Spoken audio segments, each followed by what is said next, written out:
Monday. Happy Monday to you and you and you, to the Americas. Happy Juneteenth.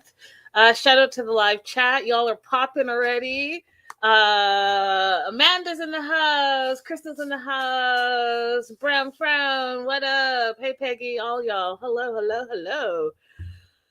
Welcome to the Melanated Way. You guys, I barely got my act together today. Woo! I've been saying that too much, a lot lately. But we are covering the other way. No, it's not the other way. It's before. See, there's so many, you guys. Literally, there's so many. We're covering Before the 90 Days, Season 6, Episode 3, Overboard. And that is the exact correct title for the show. Overboard. Literally overboard. Bottom of the screen, you can see where you can support the show. I'll have that up for a minute. Super chat, super stickers available. Don't forget to like and subscribe, all that great stuff. Let's talk about Amanda and Razvan.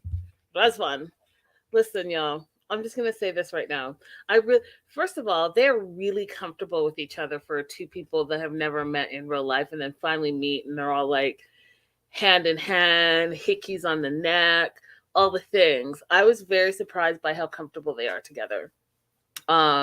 Which brings me to something that has been floating around online, and I don't know what to think about it. I don't know who put it together. I don't know who the online sleuth was, but it's all over the internet. The interwebs are talking about Amanda's timeline. So before I get into her segment, let's talk about this timeline a little bit. So it's quite long. So I guess what I'll do is I'll do it like this so you guys can see it. Does that work? Yeah, that kind of works. So it says this is her timeline. And again, I don't know who put this together, but we can talk about it because there's questions about her relationship with Razvan and how close they are already and how quickly it's moving and all the things. So here we go. So her ex-husband, Jason, that's his name, who passed, rest in peace, was born in 1976. Amanda was born in 1991. Razvan was born in 1996. Apparently, Jason, her husband, who passed, and Amanda met in 2010. And then they got married in 2014. And then in 2019, you guys, Amanda's mom passed away. Right? And if you think about 2019, that was just before the pandemics and all the things. So she was dealing with that. And she obviously, like the rest of us, went through the pandemic as of March 2020. And then in July of 2021, Jason starts feeling sick. No diagnosis is made. And then in October of 2021, a friend of Razvan's claims this is when he and Amanda started talking. And obviously see that it says it's unfounded, right? So there's no proof of that, but that's what they're saying. And then March 9th, 2022, Jason is diagnosed with stage 4 ampullary cancer. And then he passes away 10 days later, which is March 19th, 2022. April 9th, so 3 weeks later, 4 months before the August 9th phone call with Amanda's kids. April 10th, Amanda's sister passes away. So her husband dies in March. The following month, her little sister passed away. Then May 4th of 2022, Razvan makes a tribute on his TikTok to Amanda.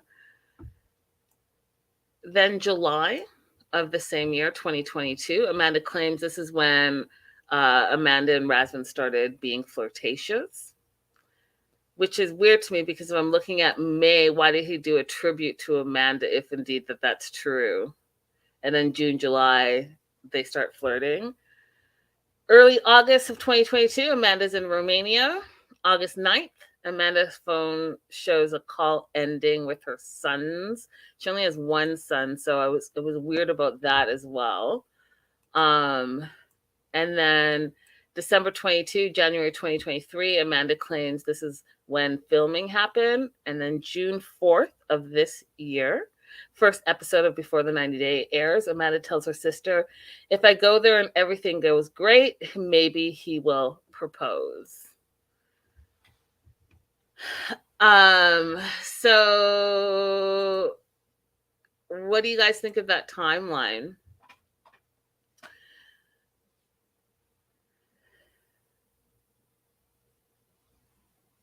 Yeah, so she only does have one son, which is what I am saying. Amanda says the Reddit person who made that said that was a typo. She just has one son and one daughter. We all know that. But allegedly, her late husband has two older kids. So I find this an interesting timeline of events, which brings us back to her and Razvan in Romania, and her waking up and her wanting coffee immediately in the bed. First time that she has allegedly been with a man since her husband passed. They have this whole awkward interaction in the morning because she sleeps with socks on. He thinks it's weird. He thinks when we have sex, are you gonna have your socks on? Because that's weird. They allegedly did not have sex that night. They just kissed and cuddled. But what was striking to me, you guys, and what I couldn't get past was that big hickey on his neck. So every time he turned his neck, I'm seeing this hickey on his neck, which he said, she sucked his neck all night. And so they're going to get ready. They're going to go into the city, and they're going to have a good time, apparently. So he gets up and gets in the shower. He wants to get ready. In the meantime, he's telling the audience that he's ready to have sex with her. He's obviously attracted to her, but he's not going to push things because he knows, this is her first time being with someone else who is not her husband. And then I just find it interesting that the two of them are just so loosey-goosey with I love you. He's off to the bathroom to shower. He says, I love you. She says, I love you. She says, I feel happy.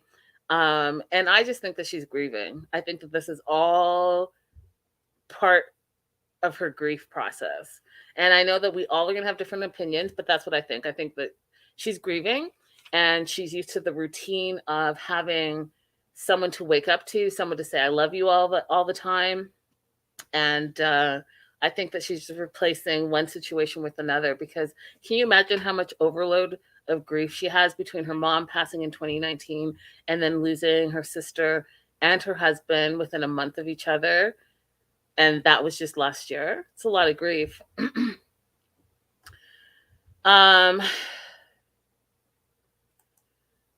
Brown Fan says he was tagging her in videos 6 weeks after Jason's passing. I think reality is hitting her hard now from being there.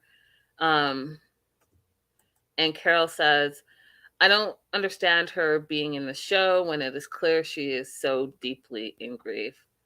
And yeah, I agree with you, Carol. I really do. So they're off to Old Town. They're in hand. And again, the how comfortable they are together is just very, very interesting to me.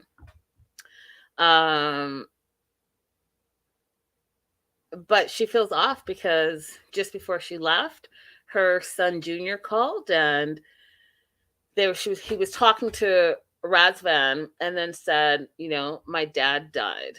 Now, you guys know last week I was just talking about how everyone is processing this grief, and they lost their dad, and now their mom's off on a trip, and the mom is trying to act like the trip is not really a big deal. But I think that she's having second thoughts. I think that she's starting to feel guilty. I think she's starting to feel the grief really hit her.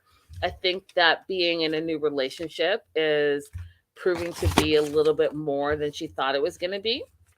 And, she has a lot to process all at once, and maybe she's not 100% ready, right? Which is fine. Right? Maybe she thought it was a good idea and now she's having second thoughts.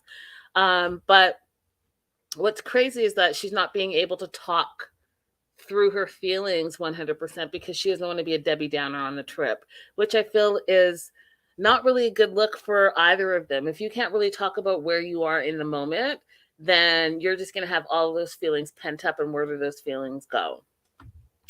So she's feeling a bit sad, and questioning whether she should have come there, and maybe she needs to cut her trip short and go back for the sake of her children. And I personally don't think that that's a bad idea. I really don't. But meanwhile, Razvan's like, no, this was our trip. It was a chance for us to get to know each other. And she feels a little bit resentful. She's like, well, I have to think about my children's well-being. Well, yeah, Amanda, you do. And I don't want to be too harsh on you because I really do know what grief feels like. But this is something that maybe you should have thought of before you left. I don't know. What do you guys think in the live chat? Do you think that she should cut her trip short and go home and be with her children? Do you think that she's overthinking? Let me know what you guys think in the live chat. So she says to him, what if I leave early? Would you be upset? And he's like, yeah, I would be upset, but I'm trying to be understanding. And she's like, well, I would leave because my kids are hurting. And he's like, well, if it's necessary to do that, then I understand that, but I'll be hurt. And herein lies the problem, because like I said last week, Razvan has not made, and have you guys had the conversation? Because 100% he says he wants to be the friend. He's not trying to be a dad figure. He's not trying to be the stepdad. He is trying to be your man. But I don't think he's really thinking about what that entails. Because you having 2 young children, you're a mom first, and you're always going to be thinking about your children first. So, for him to be like, hey, yeah, if it's necessary. Well, yeah, it's necessary. If her children are hurting and her children are talking about, oh, my dad died, and now where's my mom? My mom's nowhere to be found. Then yeah, guess what? It might be necessary. Stevie says, definitely she shouldn't have gone there so fast in the first place. Einstein of Rap says, I think the trip there was a mistake. And C Cruz, what up, girl? Hey, girl, hey. That part, children first. I do. I think that, and I've said it before and I'll say it again, I'm sticking to it. I think that the trip was too soon. I think she's grieving. And now that I know that she's grieving multiple people, I think jumping into this was not a good look on her part. And then I'm seeing red flags already on Razvan's part, and we'll discuss why shortly. So she's having a hard time being in the moment. She feels guilty for leaving her kids, and she feels like Razvan doesn't really fully understand, because he doesn't. He's also younger than her, right? Doesn't have any responsibilities, the same as her, hasn't walked in her shoes. They live completely different lifestyles. He's, trying to go for the Hollywood actor, singer, all that stuff. And she is a mom, a widow, and had been in a long-term relationship, which we know, he's a fly by the seat of his pants, meets someone 1 week, gets married, and then is divorced by less than 3 months. So you can see that they're kind of in 2 different places. But I have a theory, and my theory is that, and it's gonna sound harsh, you guys, but I honestly think that he is the new Soldier Boy. I think that he's trying to be an international superstar, and he sees his ticket to America, and he wants to be part of, the Hollywood scene by any means necessary. And he found someone that perhaps is not 100%. And when I say not in her right mind, meaning that he's met someone in a low point in her life where she's grieving, and he's able to capitalize on it. Because if he says the right things and makes her feel good and makes her feel loved, she's replacing the love that she lost for the love and attention that she's so desperately seeking, because it's no longer there. So That being said, they're walking the streets of Romania. He's showing her like traditional wear, populaire, the Romanian dance, all the things, and then they go for a drink. So they go to a little outside patio. They toast to their quote beautiful future together, and they say, I love you again." And what up, pretty cakes? Welcome to the live. Um, and then we have a Darcy moment where Darcy, remember Darcy wanted a key, or Darcy wanted a ring but got a key from Tom instead. So you guys are telling me right now that these two talk for years, never met in person. They finally meet, and on the first full day, he's already made a key for her for his place. I was like, wait, what? What's happening here? Why are you moving so fast? To me, that would freak me out. I don't even know you from Adam. I've met you for literally 24 hours. Yeah, I was kissing on your neck, but that does not warrant a key to your place. Anyway, she says, I don't need a key. I'm not going to be back here for a while. And he says, no problem. That I'll see you then. I'll be with you. And she's like, what are you talking about? He's like, well, I have my interview for my tourist visa. So I can come right to you after you leave. And he didn't tell her about it. It was supposedly a surprise for her. And she's like, that's not how it works. Like, I have to talk to my kids. I have to feel comfortable with you before I introduce you to my children. I can't introduce a new man and then maybe it doesn't work out with us and that's another man that leaves my kid's life. It's a very fragile situation here. And I want to make sure I'm certain about the relationship before we're doing all this. Now I'm going to tell you why he's already booked his trip for the tourist visa, because like I said, he's trying to get Hollywood. And I don't remember what state she lives in, but if he can get his feet in America, then he feels like he's one step closer to his future, just like Soldier Boy. And just like Soldier Boy, who has found himself a new and American woman by any means necessary. Okay? Don't tell me that this fool did not already have ulterior motives here. Okay? You booked a ticket, or you booked your visa to come to America, and then you're going to tell your and I use this very loosely, girlfriend of one day in real life, you're going to tell her, oh, I'm going to see you shortly after you leave here. All of that just seems very stalkerish behavior between the key and the visa. And then who said you could come? Where do you think you're staying? Are you staying at my house with my kids? Oh, no, you're not. Oh, no, you're not.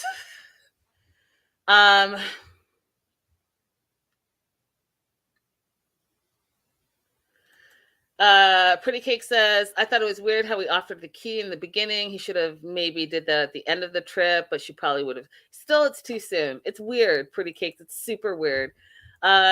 Midwife Crystal says she jumped in deep.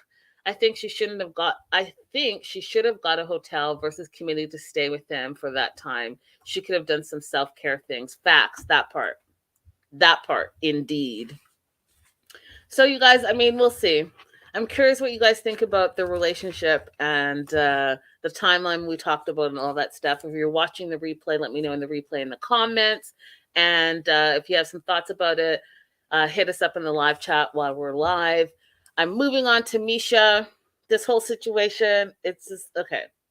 Off the bat, as you guys know, those of you guys have been with me for a while, you know that I am a woman of faith. But this, I'm trying to figure, okay, so I don't believe this storyline at all. I guess that's what I'm saying. I think that it seems contrived.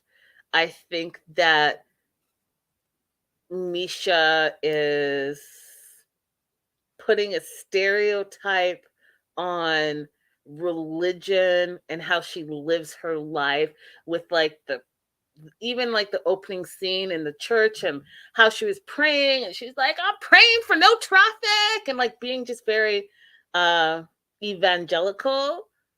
It was I don't know. I'm not buying it. And then what's his name? Nicola being 46, living at home, virgin, think he's looking for a virgin still, and his not working and has this weird website. At least all of it was, I just think that this is really contrived. I don't know how they met. Maybe she stumbled on his website and reads the prayers from his website, and then they stayed in touch because 7 years, you guys, you haven't met in 7 years, but that's your man. 7 years.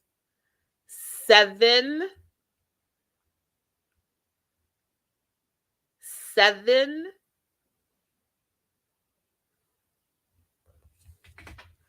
It's not like she doesn't have the means to go. Like, it was all too much. I think that this whole situation is just too much. And the problem I'm having is with it is that I feel like, whether you're a believer or not believer, however you grew up, we all have our own understanding of what faith and religion looks like. But I feel like she's stereotyping it and then like putting it on crack. And so everyone's thinking it's this, and it's just, I just found this whole thing way over the top. Way over the top. Way over the, like, what? I don't believe it, you guys. I'm sorry, not sorry. I don't believe it. Yes, exactly, Rebecca. The opening scene for her segment, it was almost like a satire. Like, that's like okay, you guys, just, if she's going to be an extreme Catholic, and I don't know how much you guys know about Catholicism, but if she's going to be extreme and saying she's devout, then even some of the things she wears, I'm not buying. Right. And that loud, like praying with like some of your friends that just look like extras. That's just not how it is in the church like that. And it's not all like, it's more ritualistic than loud, if that makes sense. And I just thought it was all just a lot. Okay.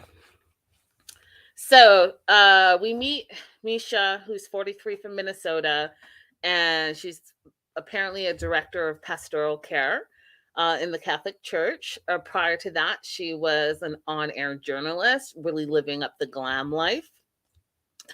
Wasn't raised religious, had this spiritual awakening, and even the spiritual awakening, what was it?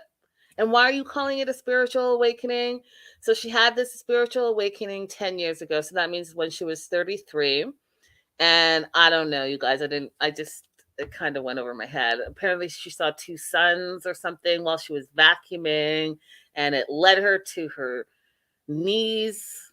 I might be making that part up, but it was all just over the top. Something happened, and she saw the sun, the moon, and the stars, and decided that she needed to pray. And then that led her to the Bible. Now, so I just have so many issues with this. So she wasn't raised religious, right? She said she just wasn't raised religious or wasn't raised with religion. But then she knew in that moment that she was having a spiritual awakening. Well, how do you know that when you're not spiritual? And then you said that you were led to pray, which, I mean, prayer can be anything if you're talking to God, but if you've never prayed before, then how do you know how to pray? And then you just happen to have a Bible. And then I don't know if you, like, you guys, this is my Bible. Okay. This is my Bible. Now, do you see this Bible? She said that she read it from beginning to the end of the book of Revelations. Now, she didn't put a time frame, but the way she made it seem like she read this like in one sitting. And I just don't believe her. You know how for someone who's never been religious or never been someone that believed in God, then all of a sudden you're reading the Bible and you understand the Bible and you read it from front to back. And it's not like a book like that where you read it. Oh my God, I cannot. I find the whole thing just very contrived. So after she read the Bible straight through, because that's her words, okay? Straight through, she said. Straight through. That thick Bible, she read straight through. That led her to the Roman Catholic Church.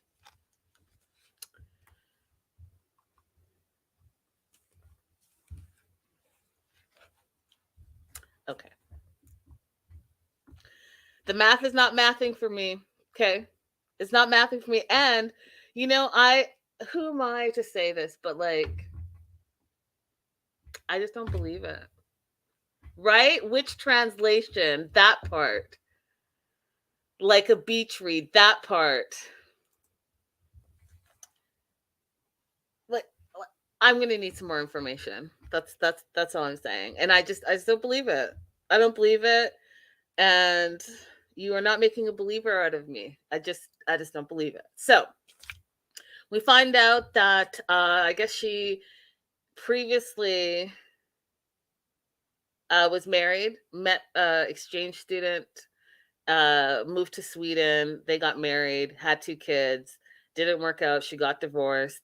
After she divorced, she was a party girl. And then she converted. And so I'm trying to think. She didn't say how long she was married, but she got married at 22. She's 43 now. She has 2 grown kids. So, like, what does that timeline look like when you said at 33? So you married at 22. At 33, you had your spiritual awakening, and now you're 43, but you have a 17-year-old and a 19-year-old.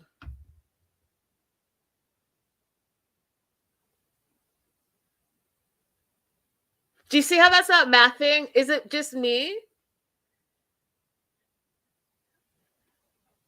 Married at 22, spiritual awakening at 33. She's now 43. She has a 19-year-old and a 17-year-old. Make it make sense.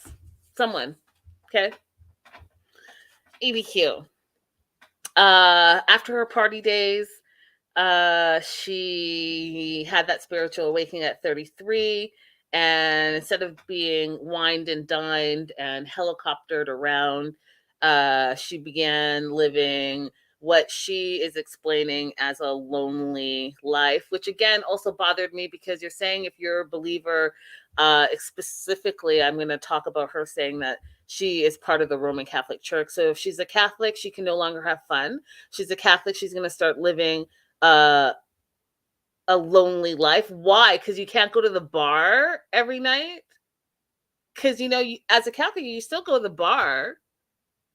So, like, what? I don't understand. So you're saying that because of your spiritual awakening, you can't then go have fun? Because of your spiritual awakening, you can't go meet people? Because of your spiritual awakening, you stopped meeting people and then you became lonely. And because you became lonely, you started talking to Nicola. How did you find Nicola? Because you didn't say that. You just said you started talking to Nicola in Israel and he has some website and has no job and lives with his mom. So, like, what did that look like? I'm going to need some answers. Right, Renee? The math is not mathing. No, the math ain't mathing. Catholics don't read King James. I believe the version they read is the Good News Bible. Regardless, Renee, I don't believe that she read it, quote, straight through. I don't buy it. I just don't buy it. I am not picking up what she's putting down. Okay, so Nicola's 46. I don't know how they started talking. They just started talking. She says he's an incredible human. And if it's the Nicola that I saw in this episode, like, what's making him incredible? Like, what's incredible? What do you two have in common besides you're both Catholics? So not only is he incredible, but you love him. What do you love about him that you've never met him in real life? And if you love him so much and he's such an incredible person, why have you not gone to visit him in 7 years? Because let's say it's 2023 right now, right? So we'll cut out 2023, 2022, 2021, 2020. I'll even give you 2019. That's 5 years because of the pandemic and all the nonsense, right? 2018, 2017. So you have met him in 2017. So what is it from 2017 to 2018 to 2019 that if he was so incredible and such an amazing individual and you love him, that you haven't met him in real life in 7 years? Why now are you deciding after 7 years that you're ready to go meet the love of your life that you love and he's so incredible? Just stop it. Just stop it. Just say that one of you guys had the great idea to go on 90 Day Fiance and get a free trip out of it and be on TV. Just say that. Because all the other stuff that you're saying right now sounds ridiculous to me.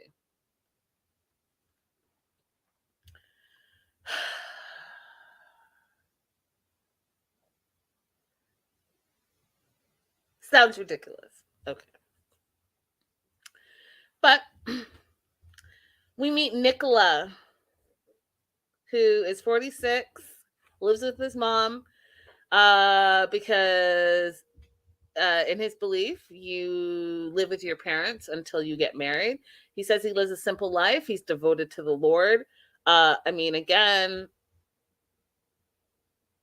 if you're so devoted and you feel like you have been led to be a part of the church, then like why not go to seminary school and become like a priest or like work at a church? Why are you with no job and no money? But you have a website. Like, so he's devoted to the Lord. He says he prays all day and works on his Catholic website. He's trying to bring back novenas, which are traditional prayers that last for 9 days. We find out that in Israel, only 2% of the population, according to him, is Catholic. And that's it. He met Misha, who's a divorced woman from America, he says. They met again 7 years ago. And apparently he helped her learn about God. And I'm assuming that's through his website. And through him, she left her TV career and devoted herself full-time to her faith. So between the two doorknobs, they both don't work, but they speak on the phone 10 hours a day. How is she independently wealthy? Because how does she have 2 kids living at home that are still teenagers, but she left her job to devote herself full-time to her faith? Oh, because maybe she gets paid as the director of pastoral care. Is that what we're trying to say here? And then how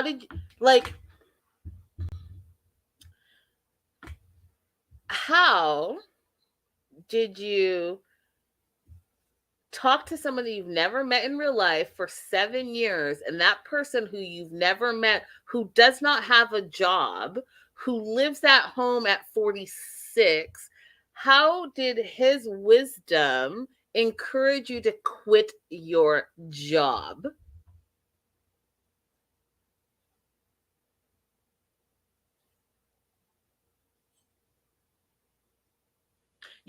So this incredible 46-year-old that you're in love with, that you've never met, even though you guys have been talking for 7 years, was able to convince you to quit your full-time job? Okay. I think I've said that enough. He tells us he's a virgin and he's going to be celibate till he gets married. He's never been married. He's never been in a long-term relationship. His last relationship was 16 years ago. And even that wasn't a serious relationship. I need to know why. I need to know why, because we all have our histories, even if we're single right now or divorced or twice divorced or whatever. I just you've never been in a relationship. Like, it's definitely giving me Big Ed vibes, right? And we all know why Big Ed was single for 30 years? That makes sense to me. So there's something about Nicola that, to me, when Misha says he's this incredible guy that she so loves, that I'm just not buying. You're 46 and you've never been in a serious relationship, and you live at home. I don't believe it. Something's going on with you. There's some crazy part of you that we don't know about yet, and it has not come out, but there's something going on with Nicola. Period. Okay? Because I'm not buying any of that. So, Misha, and I'll say this: Misha and her whole family are beautiful. So I'm thinking that she misses her TV days and she wants to be back on TV, and her whole entire family is easy to look at. Maybe she thinks she'll get some type of spin off of this. I don't know, but again, something is not adding up. And even her sister Taylor is like, this is a whole weird situation and it's hard to understand. Yes, Taylor. So do us a favor, go ahead and talk some sense into your sister, because you could save us, the viewers and the fans, a whole lot of time and hours trying to sort out the nonsense. Just tell her that this is a bad idea. And like you said, it's hard to understand. And make us understand. Go ahead, Taylor, and ask your sister all the hard questions, because I have questions.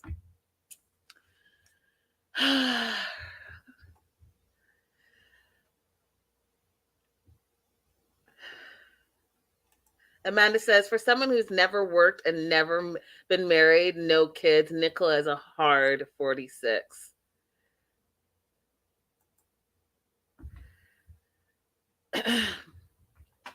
So,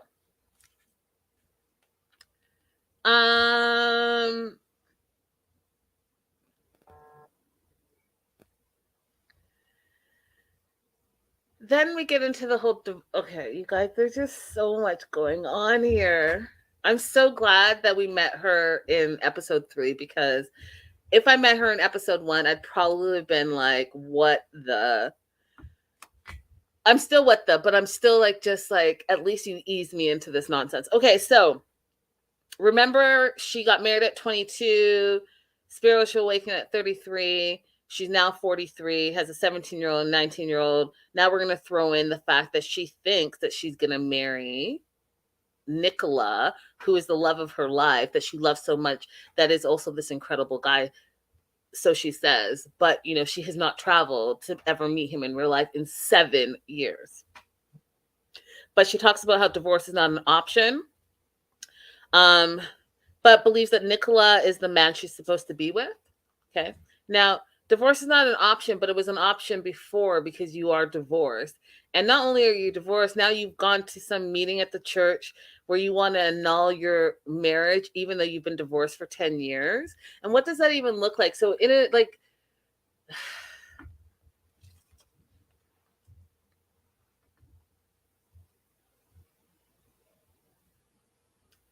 let me just go to Nicola. Nicola, 46. We see him fishing with his friend. He feels like he's going to be meeting the sweetheart of his life after 7 years. His friend was him, thinks that this is all like a weird thing. We also find out that none of Nicola's family is a devotee as much as he is. His friend, understands a little bit of Nicola's beliefs, but no one is like as hardcore as Nicola. And again, I'm trying to figure out what his story is, like what brought him to the faith, what made him feel like, he didn't have to work and just wants to run this, prayer website, and that's it. Like, what's going on with you? I need to know more. But his own friend Wazim says that Misha is out of his league. It's hard to believe that this beautiful woman loves a guy like this, with his words, his friend, no job, and is totally broke. He does nothing, his friend says, all day, but he prays to Mary in his room at his mom's house. Those are the words of his own, like, best friend describing Nicola. So you're going to tell me that this 43-year-old mother of 2 teenage girls is in love with and wants to marry and is making decisions like annulling a 10-year divorce and quitting her job for this 46-year-old man with no job? Okay. Okay. If this is not all a lot, I don't know. I don't know what is. You know, you could give me some cockamamie nonsense, right? You can give me some cockamamie nonsense, and I'm not going to like some of the cast members, and I'm going to have some opinion about them. But this right here, I can't even wrap my mind around because I don't understand what is even what do they have in common besides both being Catholic? Is that enough for a relationship? And I do not believe that someone in the right mind would talk to someone for 7 years that they supposedly love so much and want to spend the rest of their life with and not want to meet them for 7 years. And we didn't see any like video chats of them together. We didn't see any pictures that they traded off of. We just got this BS 5-second FaceTime that they did with her whole cat situation. And like, y'all know how I feel about cats and that whole thing when she had the black leggings on and she had all that cat hair on her. Oh my gosh. You just, no, this is all bad. But I digress.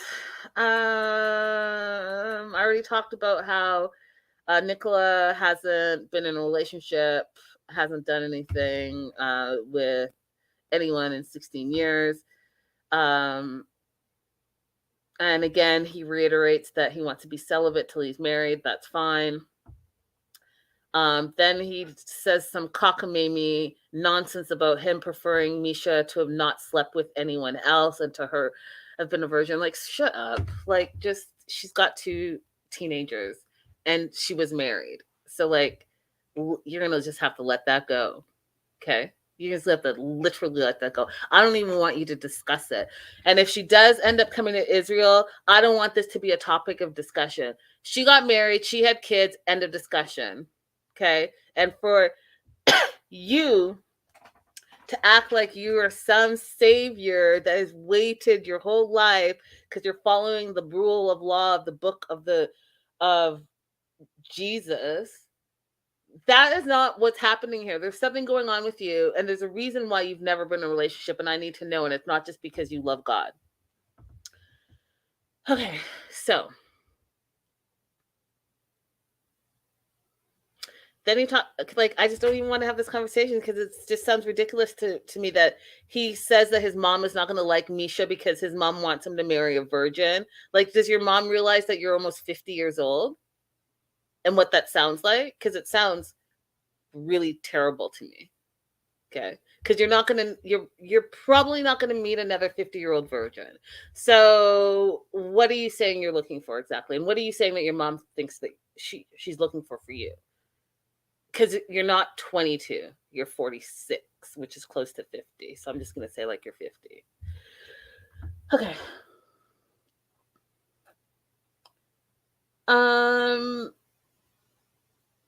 That's, I don't mean, I don't want to talk about any more of this actually. I will say this, that her 2 daughters seem like they have their heads on straight and they're asking all the right questions, like, if he comes here, what is that going to look like? We've never lived with a man in a very long time. They've all been through a lot between the divorce and the spiritual awakening. How will Nicola's presence disrupt that balance? They don't really know him. Even the conversations that they have, they don't get to know him because it's all just very awkward and all he talks about is God. And she doesn't want, the daughters both don't want to feel like they're being judged by him all the time. And they're just worried that he's such a devotee. Like, is he going to be able to, be a balance? Be a balance in the family. Linda, I need to know, what is it that you need to know?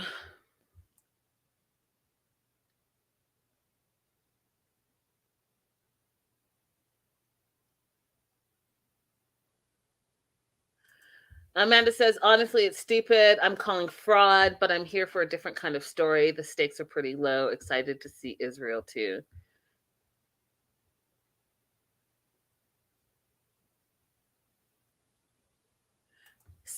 Okay, see?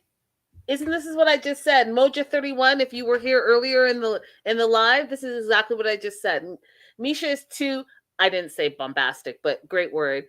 For Catholicism, we're more the reserved, ritual loving, murmured hymn types, which is what I just said. Which is what I literally just said. I don't believe it.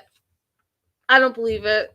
I think that one of them wants to be back on TV because, they were on air journalists, and the other one wants to promote this website of his.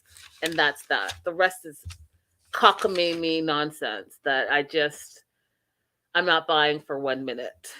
Not 1 minute. Oh, I need to know. Yeah, I need to know immediately. I need to know what Nicola's situation is, because I do not believe anything that's coming out of their mouths. All right, I'm moving on.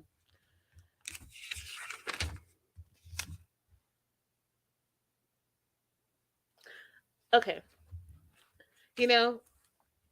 I still think Tyrae is a sweetheart. I think that he deserves love.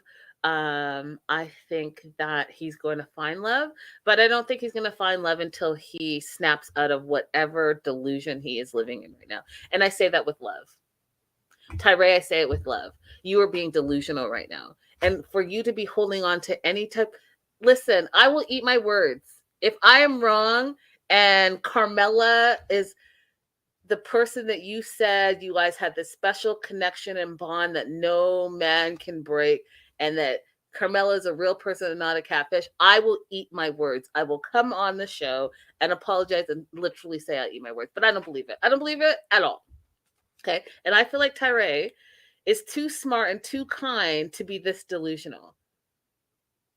I just do. I think that he needs some tough love, and I think that someone has to give him some tough love for him to snap out of it, because even his own sister is trying to show him, like, you sound crazy right now, and let's just quickly do a reverse Google search. And because she couldn't find anything, he's holding on to more hope. What? Okay, so Tyrae's meeting his sister Lashanti. Right, because he's still traumatized that the producers are saying that Carmella is actually Christian and Christian's a man. He still can't just wrap his mind around it. And his sister's trying to help him. Like, hey, let's talk about this. Let's get you through this. And so she asks him, do you think she's real? And he says, yes, he does. He still thinks that Carmella is the real deal. And he has some excuses. He says that he believes that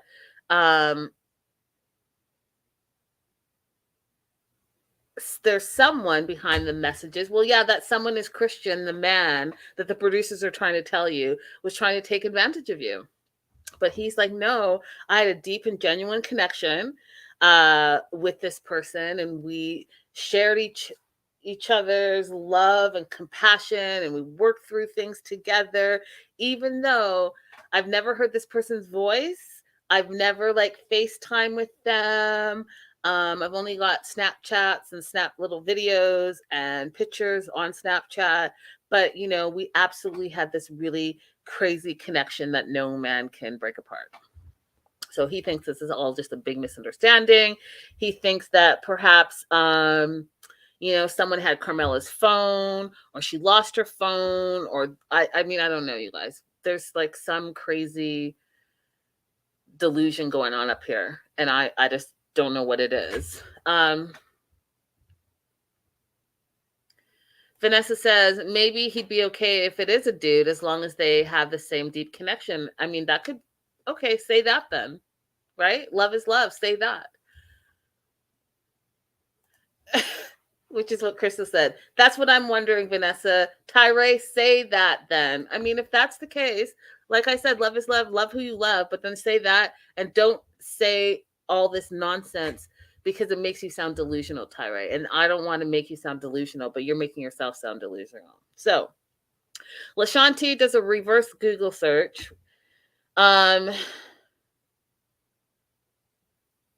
Thinks it's weird that that's not the first thing that Tyrae would have done, which I also do think it's true as well. Like 4 years. Who are these people? Who are you guys that are spending all these years with people that you say you're in an intimate relationship with and you never meet them? I'm sorry, I'm not wasting my time with someone that I can't even have a phone call with. If I can't hear your voice, like, who are you even talking to? What voice do you give the text messages when you've never heard their voice? And like, why are you putting up with that? If you were like, hey, let me give you a quick FaceTime, and the person's like, no, why are you continuing to talk to them for 4 years, Tyrae?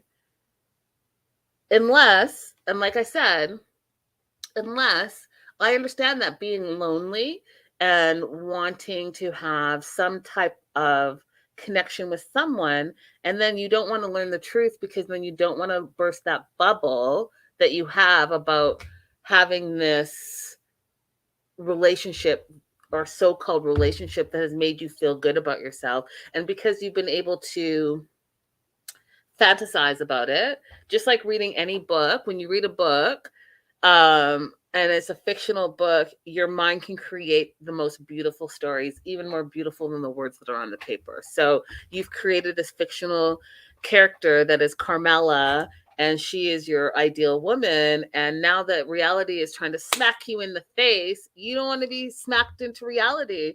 Which, okay, then say that part. Say, you know what? I love the delusion of feeling in love, and I really do not want to stop feeling this way, so I don't want to know what the truth is. Say that. So he sends her a couple of pictures. He, meaning Tyrae, sends LaShanti, his sister, a couple of pictures of Carmella. But she doesn't find anything in the reverse search. And so he thinks that that's great. That means that she's real. And then he comes up with the excuse that maybe Carmella's boyfriend found out about them. And so that's why there's some guy on the phone.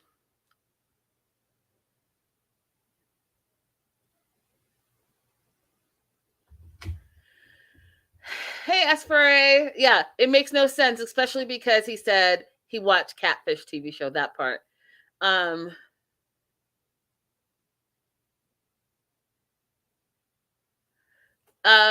Foxy Brown, no. He hasn't even told his mama about Carmella. So I don't know.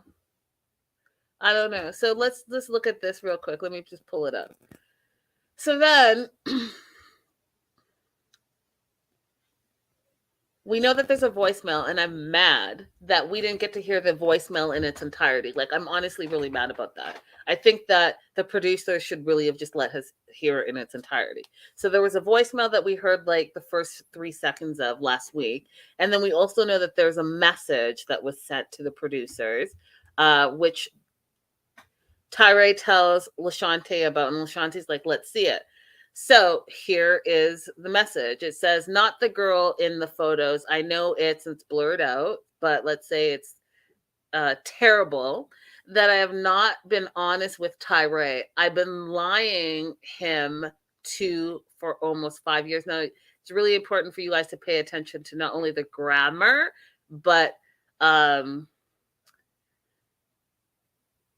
way these sentences are constructed, because this is very catfishy. Anyone that's seen Catfish, anyone that's seen like Yahoo Boys, you just like read it in that voice. So, not the girl in the photos. I know it's bad that I have not been honest with Tyrae. I've been lying him to for almost 5 years. At first, it was a way to get money since most of us are so poor here. I did start liking him, but I can't be with him. I feel so bad, but I really needed money.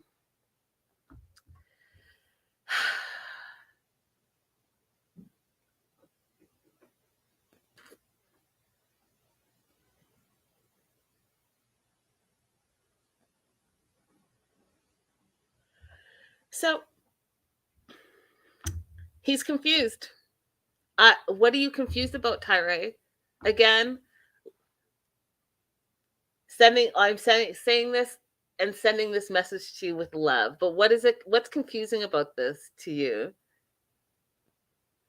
Because, and this is how, you guys laughed at me when I said, like, we all in the 90-day fandom have cold, dead hearts.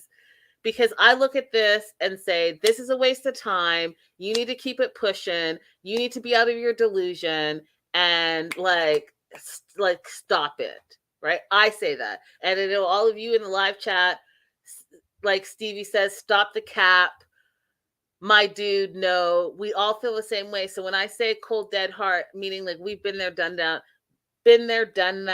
gone down this 90-day route, and we're just trying to protect you, Tyrae. But Tyrae is all rainbows and unicorns because instead of him looking at this message, thinking how messed up it is, he says, he finds the good in it. He says, I love him, but I can't be with him. So Tyrae takes that as the person loves him. And so he's taking the good out of this message. Listen, you guys, there's no way. There is no way that I would have taken, I love him, but I can't be with him from this message. Because it does say I did start liking him, but I can't be with him. And Tyrae took that as I love him, but I can't be with him. Okay.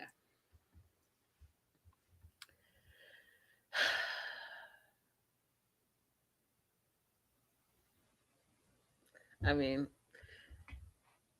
glass half full. I'm happy for you that you see life like that. That's really wonderful. I just think that in this situation, I think that someone has to take off the rose-colored glasses.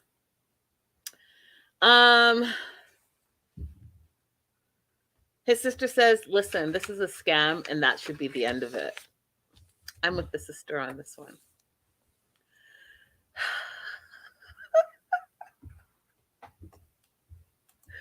We could be wrong, though. We could be wrong. Now, I'm about to get into Jasmine and Gino. And,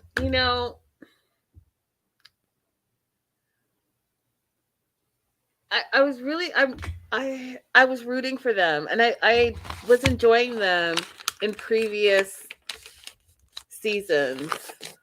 I don't know if they've been off the air too long.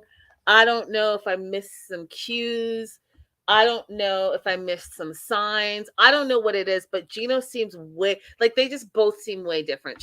Jasmine seems different as a person, and Gino seems way different as a person. And then you brought them together, and I'm like, who are these two, and why are they together? Because you guys, it's clear that he doesn't want to be with her, and I feel like she wants to be with him because she thinks that he's going to provide a lifestyle that she's now become accustomed to, and she also thinks that he owes her because she blames him for her losing her career. But even the first time they met in real life, they fought the whole time. They fought the whole trip. And I don't want to have a whole season of you guys just fighting. Gino, just turn around and go home because you just landed and you guys couldn't even last I won't even give you 5 hours. You couldn't last a few hours without fighting. And then what you're fighting about is so weird and ridiculous. You're fighting over utensils that you don't have in the $3,000 apartment that you what? It's weird. I don't know who these two are. It's just very weird. So Jasmine's flirting with Gino. She's excited that he's there for 3 weeks. And her hope was that they could be together, love each other, be all nested up in their quote paradise apartment. I could tell you right away, Gino was not having it at all. And everyone says that he's scared of her. I just think that he doesn't want to be with her. I think that he's not really attracted to her.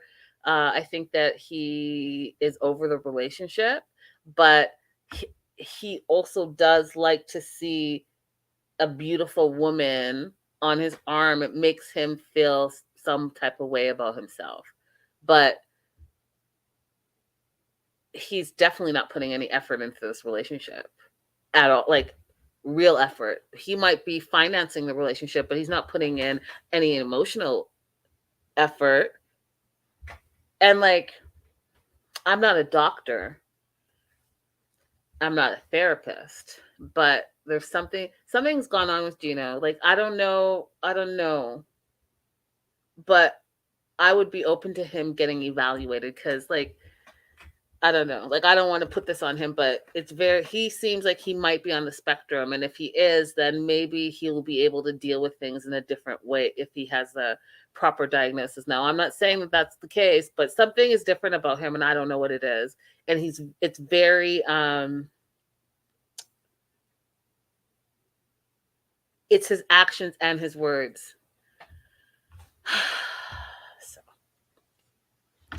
So, Jasmine shows him around the apartment, breathtaking views for sure. Is it worth $3,000? He doesn't know. I don't think that he cares at this point because he's already spent the money. She's loving the taste of luxury living, luxury lifestyle. He is not really prepared to give her that. You know, they flash back to his home back in wherever. Is he from Minnesota? Where is he from, you guys? But they flash back, and, you know, he's a bit of a pack rat, and it's not going to be the luxury lifestyle that she's looking at in this apartment that she says that she deserves, which is like a whole other conversation that I'm just not about to have right now. But he wants her to know that, listen, we are going to have to live. Well, if indeed you come to America on this K-1 visa, we have to live on a budget, and we have to live within our means. And are you going to be okay with that? Right? He hasn't had that conversation with her, but that's the conversation he's having with himself in his head and with us, the viewers. And he's worried that luxury and money and lifestyle is more important to her than the relationship. And so he's focusing on the money aspect of it, I think, as well as Michigan. Thank you. From Michigan. He's thinking of the money part of it, and she's thinking of the sex part of it, right? So she thinks that they have problems in the bedroom, and he's thinking that they have problems in the wallet because she's spending his money. Now, okay, I talk about this all the time, right? If you're in a serious relationship, you have to have the conversations about sex. You have to have the conversations about children, about religion, all the things, right? I talk about this all the time. I tell you guys all the time, have the conversation, have that conversation. We're like a few years into a relationship. You guys got engaged, and it's clear to me that you guys are not on the same page and have not had those conversations. Now, here's the thing. When Gino met Jasmine, don't forget how Gino was, right? And maybe he thinks he's involved, or maybe he has indeed involved, but when they met, he was that sugar daddy type. He was paying women to spend time with him, right? And when they met, whatever website they met, that is how he presented. He presented himself as a sugar daddy. So Jasmine became accustomed to that. And because she found her specific sugar daddy, she was able to go and look away from maybe some of his unique quirks, right?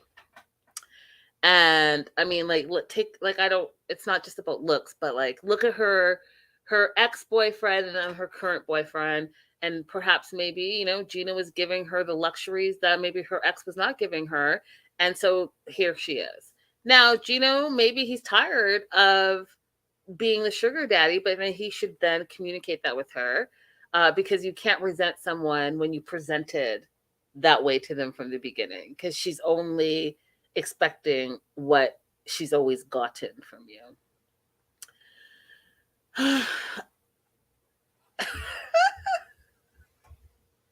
Crystal said, also maybe Gino just needed a nap. Wow.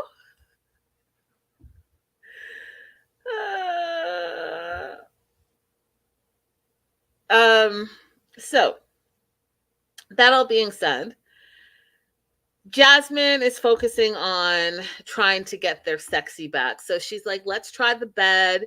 And you guys, you know how I feel about this. So he jumps in the bed with his outside shoes, with all that, you saw it, all that crap on the bottom of his shoes from the airplane and the,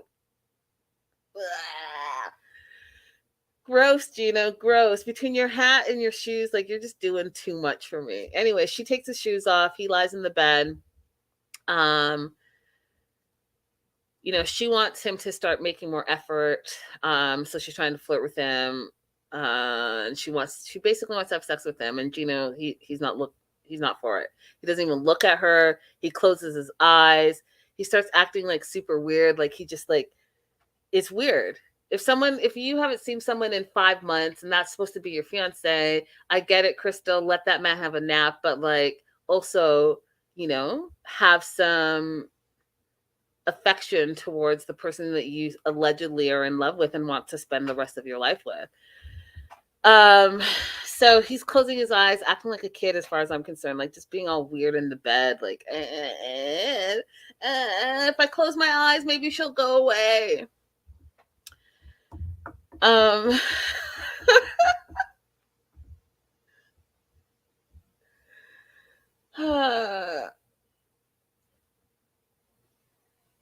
So she thinks that the problem in the relationship is sex. He says her spending habits and her being pushy with him, with what she wants, affects his sexual desire towards her. She asks him outright, do you want me? And he might as well have just said no, because he said, stop asking me that. Stop asking me that. That's what he said to her. So Gino's either sleeping or pretending to sleep, showing zero interest in being intimate with Jasmine. She goes to, like, the kitchen and leaves him for a few minutes, then comes back to apologize if she made him feel uncomfortable. And then she's like, I'm sorry. And then she's like, give me a kiss. And he gives her, like, this little, like, the littlest peck I've ever seen. And she wants another one. He does it again. And that was the moment I knew that he does not want to be with her anymore. He does not want to be with this woman. Not at all. Not even a little bit. Not even a little bit. They should part ways. Because if you can't even muster up a peck on the lips, that says everything I need to know about your relationship. Don't care if you traveled all day. Don't care if you're tired. If you truly love someone, a peck on the lips is a peck on the lips, and you will still do it if you truly love someone. Okay? He's checked out 100%. So she apologizes, and then we have this weird potato peeler fight. Okay? And all he kept saying is that he needs the proper equipment. He needs the proper equipment. I'm like, you definitely do need the proper equipment. And I'm not talking about the potato peeler. I don't understand exactly well, I knew what the fight was about, but it was definitely not about the potato peeler. But what irritated me is that we made it about the potato peeler, and then he took it way extra, going into the bathroom to get away. She's crying. Like, what are we crying about? Listen, if you were going to make him the special vegan meal and he doesn't want it, he doesn't want to participate in helping you, then you know what? Don't make a meal for him. Keep it pushing. Why are we wasting time on a stupid, dumb fight over potato peelers? Because it's not about potato peelers. It's about him not wanting to spend any more money on you, doesn't want to be with you. That's why he wants a prenup. And you want to make it about sex because you think that you reeled him in. If you've reeled him in and it's, your sexual prowess has reeled this sugar daddy in, then you have to continue to make it about sex so that he can continue to be reeled in. But that's not what this is anymore. the circumstances have changed, but neither of you are communicating what exactly it is that you want and you need. And so now I have to spend 5 minutes talking about a stupid proper tool, potato peeler, and a stupid friggin' cutting board. Okay, so the fight is he doesn't like her pushing him around, and he feels like a chump, and he feels like a chump because his family basically called him a chump before the trip. So now he's got this chip on his shoulder, and he thinks that he's no longer going to let, quote unquote, Jasmine push him around. He's not going to be a pushover because, you know, those were the last words that were told to him by his family. So he's peeling this potato with a knife. He finishes one potato and then says he's not going to peel anything else, not the carrot, not the beet, because he doesn't have the proper equipment. He doesn't have a cutting board, so he can't do it, won't do it. And then is a little bit of a turd towards him and says, enjoy yourself, and walks away, slams the bathroom door. You know, all this with his hat and like, okay. She's crying. I can't believe it. I just wanted to make a great vegan meal for him. I don't understand. Okay.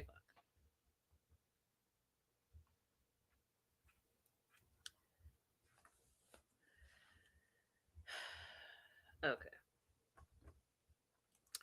He comes out. She says, don't be mad at me. I'm not mad at you. I'm sorry that you didn't understand, and maybe we're having a stupid fight about a stupid fight about a stupid fight. That was the fight. The best part of their whole segment, the part that literally took me out, is, you know, Gino has upgraded this season from the ball caps to his fedora type hats. But what we didn't know is that he still has his sleeping hat. And it's not like the sleeping hat that we've seen with cartoons where it's, you know, the little hat that is like, you know, the cartoon sleeping hat. It's literally a ball cap. And this fool went into the bathroom with his fedora on as if he was changing into his pajamas and came out with his sleeping hat on.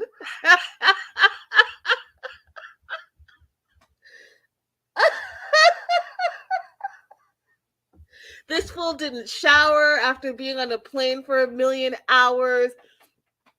He didn't take off his clothes and put on pajamas. He didn't brush his teeth.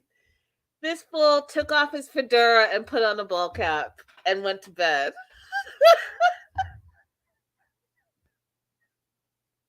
Now,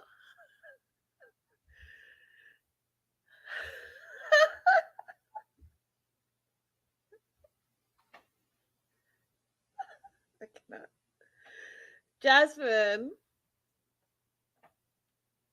tucks him in like he's a 2-year-old, says, do you want me to stay with you while you fall asleep, or do you want me to come back when you're sleeping?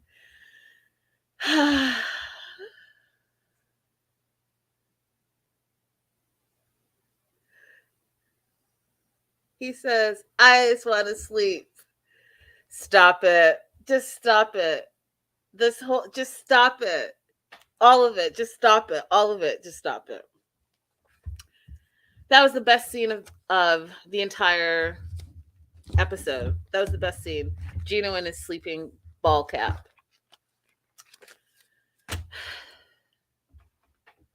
Right? Right, Tamcar, for him getting in that bed with them, airport clothes on, had me sick. That part. Imagine being the camera crew. Just nasty. Facts. Just all of it is all too much.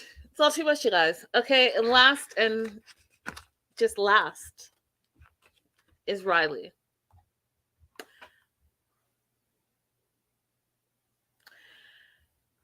Riley is leaving for Vietnam to meet his girlfriend that he's never met in real life either, Violet, who he doesn't trust, wants to hire a PI, but doesn't want to hire a PI because he too is also delusional and doesn't want the truth to come out, because the PI said, well, we'll follow her for a couple of days and then we'll report back to you. And then he's like, well, if she finds out, then she'll leave me. Okay, well, clearly you don't want reality. Alexa, his buddy, is taking him to the airport, and I sat there and said, that needs to be your woman. She knows everything about you. She knows all your quirks. You obviously communicate with her and can talk with her. Why can't she be your woman? Oh, because you have an Asian fetish and all of your previous girlfriends have been Asian. So now you went on an Asian website, which you have admitted to find Violet in Vietnam to go and do what? Some people would call that passport bros.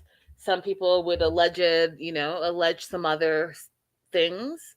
But there's definitely a fetish going on, and I'm trying to be like, okay, because I will say this, when he found the other sex tourist in the airport and they met, and one's going to where is this fool going? To Thailand, and he's going to Vietnam. I just shook my head. How y'all find each other? And the dude, this Tony dude, didn't even say it was his woman. He's like, yeah, I'm going to visit my lady friend. Ew! Just ew. Okay. Rant over. His friend, Alexa, who should be his woman as far as I'm concerned, why not be with her as far as I'm concerned, takes him to the airport. He tells her about Violet texting his dad and him all mad about it. But if you're really that mad, why are you still going to Vietnam? Like, why are you bitching on your way there? Then, he pretends that he's going to still hire a PI, which he's not. And she's like trying to talk reason to him. She's like, listen, any foundation of a real strong relationship, you have to have trust and honesty. You obviously are not going there with trust and honesty. So why are you even going? And if you, like I said, so you're going to spend money on a ticket. You're going to spend in money on having, well, this is not true, but I'm just going to throw it in there anyways. You have a dog, so you have someone that's going to take care of your dog, boarding your dog. Then you're going to try to spend or pretend to spend money on a PI because of what? All because you don't trust a woman that you've never met in real life? You better stop it. You better go sit down in a corner. I know your dad raised you better than that, Riley.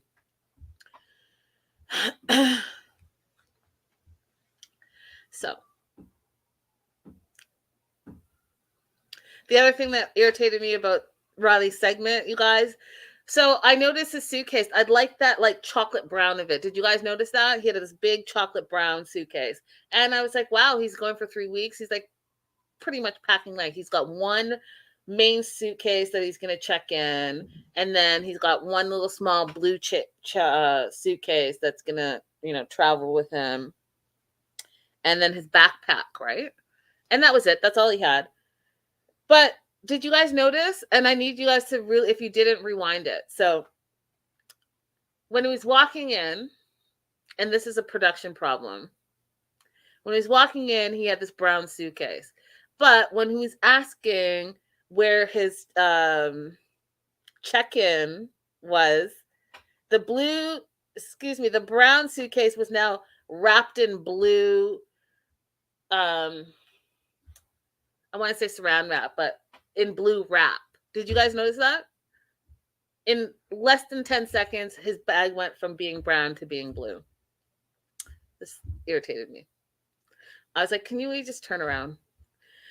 But the words that come out of his mouth are he's excited to go to Vietnam. He's ready to be a husband and a stepfather. Okay. Like, what? You haven't even met this woman yet. And now you're talking about being a stepdaddy to her. Like, just stop it. He meets his fellow tourist, Tony. I told you.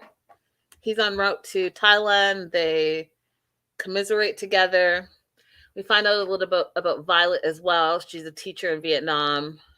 She's spunky. Likes to say that she always gets her way. Was married for 15 years, has 2 teenage daughters. Her and Riley talk every day, but they also fight every day. They speak about the future and getting married and all the things, coming to America, but they also fight every day. She thinks that she's teasing him and that he likes it, and they tease each other, but that teasing turns into fights, and then they fight. It's her birthday. She meets up with her friends, and she's telling them that, her long distance lover is coming into town, and they're like, okay, but why do you guys fight? What is it that you fight about? And she's like, he doesn't trust me, and until he trusts me, like, we're gonna have to move very slowly. Now the question is, why does he not trust her? Is that a Riley issue, or is she up to something that is not trustworthy? Because you remember, Riley said that she asked him to get off the app that they met on, the Asian dating app that they met on. And then when they fought and he went back on, she was on there under a different name. Now, if that is not shady as F, I don't know what is. Okay? I don't know what is. So for her to be like, he doesn't trust me. Well, he doesn't trust you because A, he doesn't know you, and B, you do shady things. So hence the trust issues. Don't be shady, and then he might trust you. You guys, I had high hopes for this cast this season, but I just don't know who I'm going to be. Like, who am I rooting for? Who are you all rooting for? Because right now, I just don't. David. That's why they needed to have David on this episode so that I could just have some peace and love and, like, encouragement. That's who I'll be rooting for, is David. Because this motley crew, maybe Amanda, because Amanda is showing signs of being just a really good mom. Misha, forget about it. Tyrae, I have high hopes for Tyrae, but I really need him to snap out of the delusion. Jasmine and Gino, I don't know what happened to those two. I just don't know what happened to them. And Riley's gonna have to step up. He's gonna have to show me something, that he has some common sense for me to even think about any of this. That was the show, you guys. If you're watching the replay, definitely let me know in the comments. I'll pop into this live chat real quick before we end. Thank you guys so much for being here. We had a great, lively live chat. Tam Caro 4 says, I had hopes for Riley, but that lady is playing in his face. She also says, these passport brothers are a trip. They assume foreign women will just let them get away with whatever they want. Lori says, yep, David is worth rooting for. Yes, David. Thank you, Amanda. Great show. Thank you guys so much for being here. I will be back tomorrow with April. Immigration attorney April. We're talking all things Match Me Abroad. You guys, I caught a live, by the way, an Instagram live, and you will never guess. It was Scott from Love in Paradise and Mark from Match Me Abroad. And in the chat, Rishi was in the chat. Who else was in the chat? I think Binyam came in the chat. It was like a bunch of just like cast members. It was a really weird little live. I recorded some of it. I'm going to pop it up on my Instagram. Scott, I guess you'll see. I just don't even want to talk about it. You'll give me like 20 minutes. Come on over to 90 Day the Melanated Way Instagram. I'll post a bit of the live and you'll see what I was talking about. Until tomorrow, you guys. Bye for now. Toodles. Yeah, someone from MILF Manor was in there. It was super random, y'all. It was super random. Interesting. I jumped in there for a moment, but I got on a phone call. Listen, Vanessa, It was, you'll see. I got the key moment, so I'll pop it up there. All right, bye for now. Toodles.